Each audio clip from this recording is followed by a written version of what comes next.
Cricket is my passion and I cannot avoid it. Assalamu alaikum, good afternoon, Sat Sri Akal and Namaskar to one and all. I'm your host here, Anis Sajan. Today, I have a very, very special guest, one of the greatest cricketers of India of yesteryears. He was awarded the Arjuna Award for his on-field performances and Lifetime Achievement Award by the BCCI. He's the only international player, rather the overseas player, to conquer the Lords by scoring 3 international hundreds at Lords. What an achievement. Ladies and gentlemen, boys and girls, put your hands up for one and only the Colonel, Sir Dilip Vengsarkar. Welcome to the show. Thank you, Anis. Thanks for having me. It's always a pleasure. The pleasure is absolutely mine. And I want to thank your friend as well as Mr. Pradeep for getting you on the show. Yeah. Thank you. Yeah, I know Pradeep very well. Yes. I've been to his academy, I think, many years ago. Yes. It's an indoor place, and I had a very good time with Pradeep. Yeah. Brilliant. How is Mumbai treating you? Mumbai is winning heavily today. Okay. In Mumbai, so we are indoors at the moment, but everything is getting back to normal now. All right. So let me begin, sir, by asking you this. You have conquered Lords by scoring 300s. I remember your first 100 in the first innings, I believe you scored a duck, if I'm not wrong. Yes, you're absolutely right. And then going into the second innings, what was running through your mind? When I was going into bat, I think we had to save the test match. And I had scored a duck in the first innings. And as I was going on the ground, I was just thinking, I hope I score 1 run at Lords, because my grandchildren should know that I've scored 1 run at Lords and not a pair. So I was lucky that I could score 100, and then we saved a test match. Me and G.R. Vishwanath was with me. He also scored 100 at that time, and we saved a test match. So we did well. Well, I remember that I was still a young kid, but I remember about your second 100 in 1982. At that time, we were hearing the commentary on radio.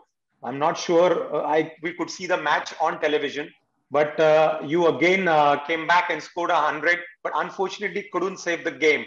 But that innings was also memorable. You were almost about to get a double 100. Absolutely. The thing is that I think we were shot out early in the first innings. So I had to score big runs in the second innings. But the thing is that I was all set for a really 200 or more. So I got out of a top age. I still very much remember how I got out of Bob Willis. I scored 157 or something like that. I don't remember exactly. But I think we just got a lead of 100 runs. And I think previous day we had got 3 wickets for 40 runs, something like that. So had we scored more runs, it could have been a more interesting game, I would say. But England won eventually. But finally, you achieved your goal in 86 when you went on to score that 100. And I believe it was Maninder Singh at that time around with you who made sure that you got that 100. Yes, it was Maninder Singh. And I must tell you the story behind this. Before the England tour, we were in Sri Lanka. And we were playing a last test match in Sri Lanka. And Maninder Singh and me, we had a long partnership I think for the last wicket. And we saved the test match. And when I was on 98, Maninder Singh was bowled because he had a cross-batted shot that time. I still remember very much. And when he came to bat at Lords, I told him, and there was standard at 98 not out at that time in Sri Lanka. So when it happened at Lords, I think I was batting something on 89 or 92. I don't remember the exact time. He came into bat. I told him, "Oh, Mani, just play straight. Don't play across the line." And he did. He did play very well. And we had a long partnership. In fact, we crossed England's total. And I think I took a lead of 40-50 runs. So that was a big psychological boost for the team also. And then we won the test match. And that was for the first time India won the test match at Lords. Yes, that is what I wanted to say. Boys and girls who have not seen or probably have been of that era, that was the first time India conquered Lords. And because of the greatness of the person who is across me, Mr. Dilip Vengsarkar, sir. It must be satisfying because I remember you all also went on to win the series because at Headingley, where India were unfortunately bowled out cheaply in the last test match, you also scored 100 and made India win that series. How satisfying was that? Oh, it was most satisfying, I would say, because Headingley, and it was typical English conditions. The wicket was damp, and the ball was swimming around quite a lot. And then we lost wicket in the first. In the first innings, I scored 61 runs, and England were all out for 100. I think Roger Binny got 5 wickets, and others just chipped in. And second innings, we had to score runs, because we want to win the game. And I scored 100. And then we won that test match in 3.5 days. So it was a very low scoring game. And if you do well in low scoring game, it gives you a lot of satisfaction. And of course, I think if you play a major role in India's win, that gives you the maximum satisfaction. So we were absolutely won that test match and the series at Headingley. That must be very satisfying that you score back-to-back hundreds and your team goes on to win the series. It cannot get bigger than this, and we are all proud of that achievement. And I even remember the third test match, you're almost pulled off, you got out, and then India managed to save the test match. Am I right, sir? Yeah, absolutely. Yes, you're right. You have done your homework very well. Well, I was at that time probably 15 years old, if I'm not wrong, but nonetheless, it's a part of India's history and all of us are very proud of it. Good. Fantastic. Now, you were also part of the Indian team which won the 1983 World Cup. And that created a revolutionary in Indian cricket, that rather brought a revolution to Indian cricket. How satisfying was that, sir, for you? Oh, that was amazing. Because we were the least favorite to win the World Cup. Least favorite. But the thing is that I think before the World Cup, we were in West Indies. And in the last one-day match, we had beaten West Indies. West Indies at that point of time was the best team in world cricket. And a completely dominated world cricket for the 15 years. It was absolutely invincible to be, And then we had at the back of our mind that if you put West Indies, under pressure, they would crumble. So that's what happened at Old Trafford in the first game itself. That we scored runs and we put them under pressure and they lost the match. But unfortunately, at the Oval, when we played the next game against West Indies, we were chasing 265 or something like that. And we were 80 for 1. And I was going great guns along with Amarnath, Mohinder Amarnath. And as I was batting on 32, I was injured because I faced the snorter of a ball from Malcolm Marshall. And I had to be admitted in the hospital and I had 7 stitches on my chin. And then we lost that match. But of course, the later matches against Australia, against England, India did extremely well. They won the matches and we had got the momentum. We were absolutely on song. And then as we entered the finals against West Indies, everybody thought it will be a cakewalk for West Indies. And it was happening because we were all out of 183. And then India, of course, I think we got Viv Richards out early. And then Desmond Haynes, Gordon Greenidge, and Clive Lloyd, everybody just followed. And we won the match. That was a fantastic victory, amazing victory. There is absolutely no doubt. I mean, like I mentioned, that win of India in the World Cup revolutionized cricket, brought India as a superpower in cricket. And after that, India has not looked back. And being part of that squad must be very proud moment for you, sir. It was absolutely, because our team played extremely well. Everybody contributed. That was very important for us. Every team member had to play a part, and they played their part to the perfection. Very true, very true. Now you mentioned about West Indies. Let me tell all the boys and girls and my brothers and sisters, Dilip Vengsarkar sir has 600s against the West Indians. All those hundreds must be special. But how was it facing the West Indian bowling? Because they were the best bowling attack. In fact, they ruled world cricket at that time. Absolutely. They they had 4 fast bowlers playing all the time, and they had almost 8 fast bowlers sitting outside. I mean, that battery of almost 12 absolute top-class fast bowlers with them, and they were at you all the time. In the sense, there was no respite. But then once you get used to the bounce and the pace, and then you improvise. In the sense, I think you. But then again, I think you have to have skill and the guts as well, to face them. But once you are set, I think you can play long innings, and that's what we did. And some of the Indian players played extremely well. So they were also inspiration for me because I was playing with them. I could see them from close quarters scoring runs. So that was very good, especially West Indies as well as in India as well. Very true. And you won innings against Pakistan at the Firozshah Kotla. You almost won that match, but then India lost a few wickets and you had to probably buckle down and save the test match. How was that feeling? Well, on the fifth morning, we were on the verge of losing the match. And myself and Yashpal, only the last recognized player was there, and we had a long partnership, myself and Yashpal, and then Josh got, I think Yash got out, and then Kirmani and Kapil got out, I think, and so we had to just shut the shop, like in the sense, we just closed the shutters, and but we had come very close to winning the match because we had almost just 365 runs, and that was a fantastic innings what we had on the last day. But the second new ball, I think Sikandar bowled very well, and then the Imran was there, Asif Iqbal was there, Abdul Qadir was there, and they had a very good team at that point of time. They're an excellent team. But then we came very close to winning. But then we won the next test match in Mumbai. Yes, again another great achievement.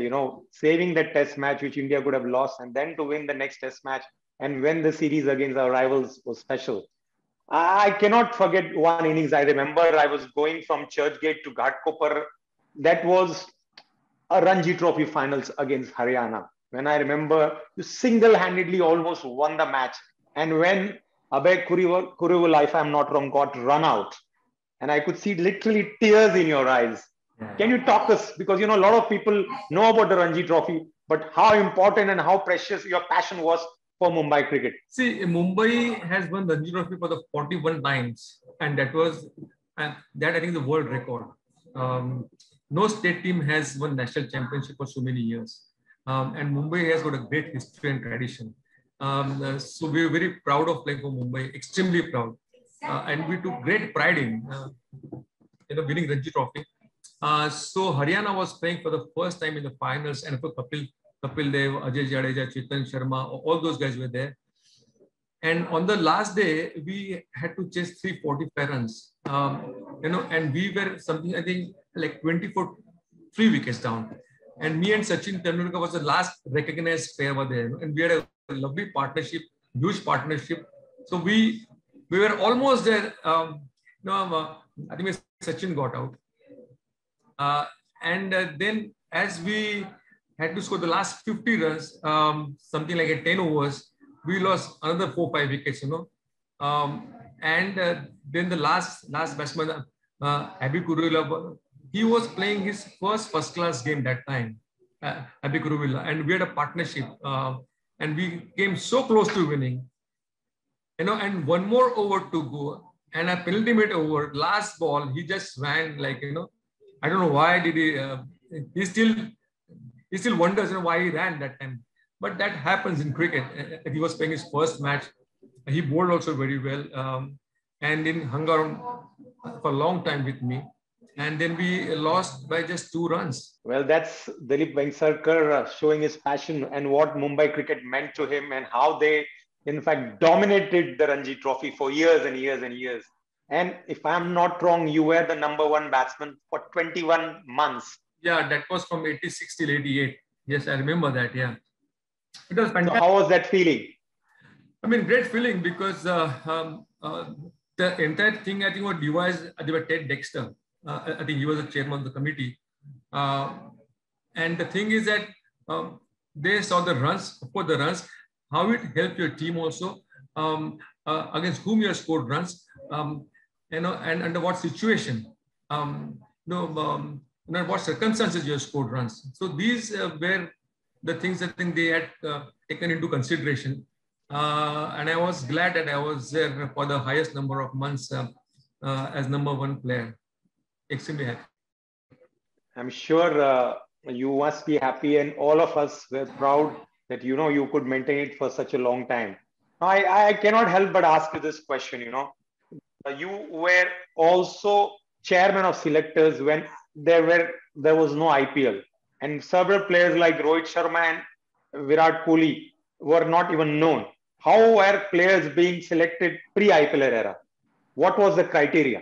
See, let me tell you one thing. I think India was playing in England the Test match series. Rahul Dravid was the captain, and of course we won the series that time in England. Absolutely. And I was chairman of selection committee. And Indian board had not accepted this T20 format at all. Indian board was the last board to accept it. And we had to pick the side for the first T20 World Cup in South Africa. And I was in England with the Indian team, and the 4 selectors were in India. So we spoke on telephone. We of course spoke on the telephone that time, and I had my vision, I had my gut feeling, I had my intuition.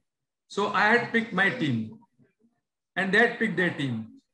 So almost barring 2 or 3 players, both the teams were absolutely same.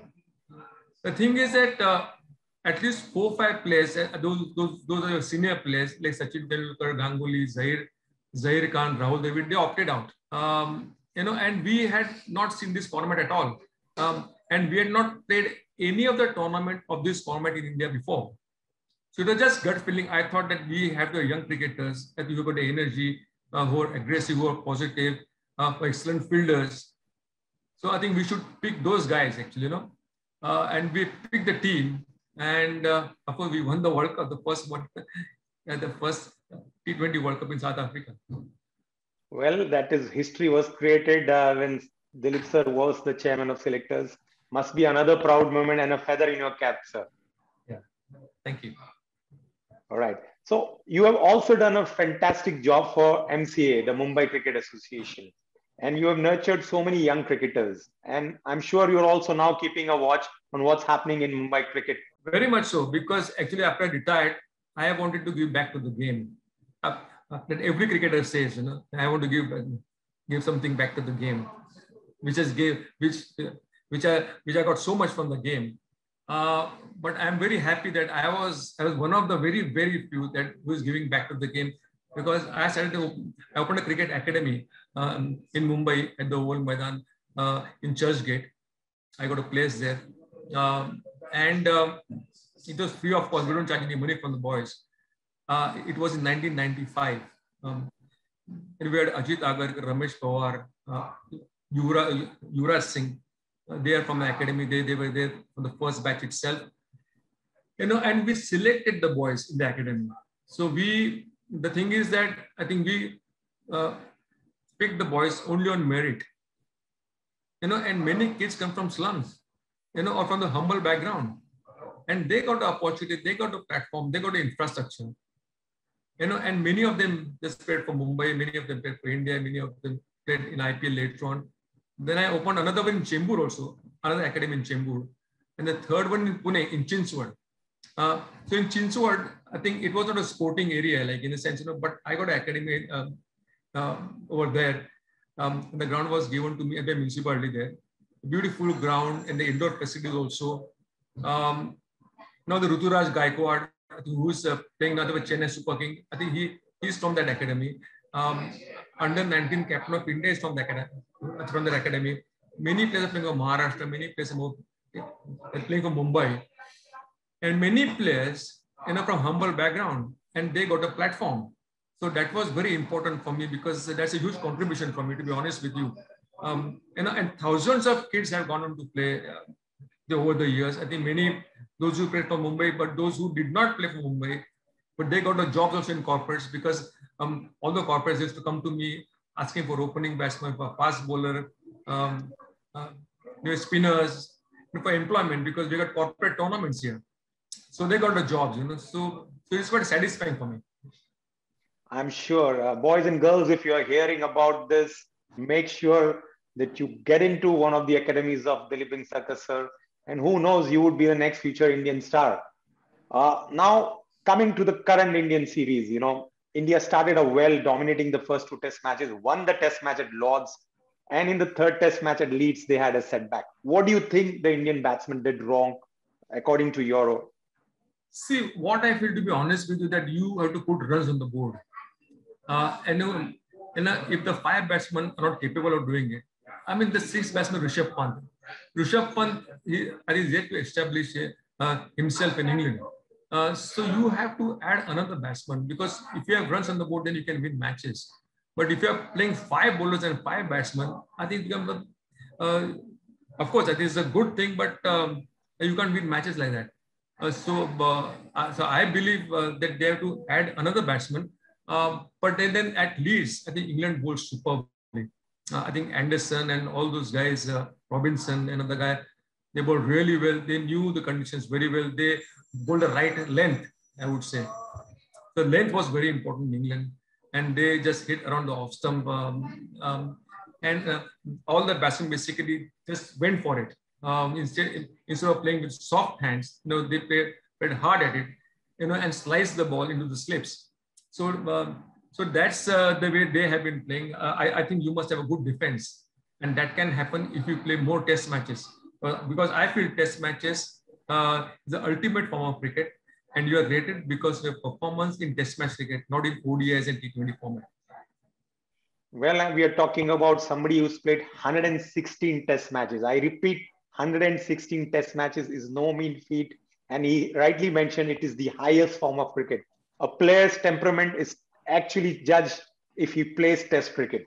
Absolutely well said, sir. Now, what advice would you like to give a Mumbaiker like Rahane? I mean, he's going through a lean patch, even though he scored a very crucial half century in the last test match at Lord's and India won. But unfortunately, he's in the radar for being in the low score. Whether, in fact, not only Rahane, it's Pujara as well as Virat. So what would you like to give advice to these players? See, as I always say, that in English conditions, I think you just cannot play extravagant shots. I mean, you have to push the ball, you have to play close to your body, and you can't reach to the ball. I mean, you have to play very close to your body. And if it was Rohit Sharma plays, Rohit Sharma is the ideal example. They should go and watch Rohit Sharma play. The way he plays, excellent defense, excellent driving ability, and important thing is shot selection. Because if you're going to drive, and you're going to nick it in the slips.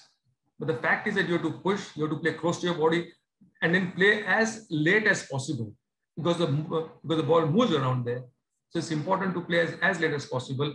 But then these guys are experienced guys. They have been there for at the 3-4 tours of England. So they know how to go about things. But the unfortunate part is that they should play at least side games in between test matches or before the first test match starts. So unless and until you get acclimatized to the conditions, unless and until you spend time in the middle, then it becomes tough, especially in English conditions and also in Australian conditions. Very valid point. I remember when the earlier days, you used to go and tour anywhere in the world, you used to have side games, and that is very important to get acclimatized to the conditions. Absolutely well said, sir. Now, there is one advice you would like probably give to Virat Kohli. We all know he's one of the legends of Indian cricket, but he's going through a lean patch. Rather, his average is the lowest among the 3 players I mentioned about. What is that one correction? I know he's going hard, but as a test player who's played 116 test matches, what is that one advice would you like to give to Virat Kohli?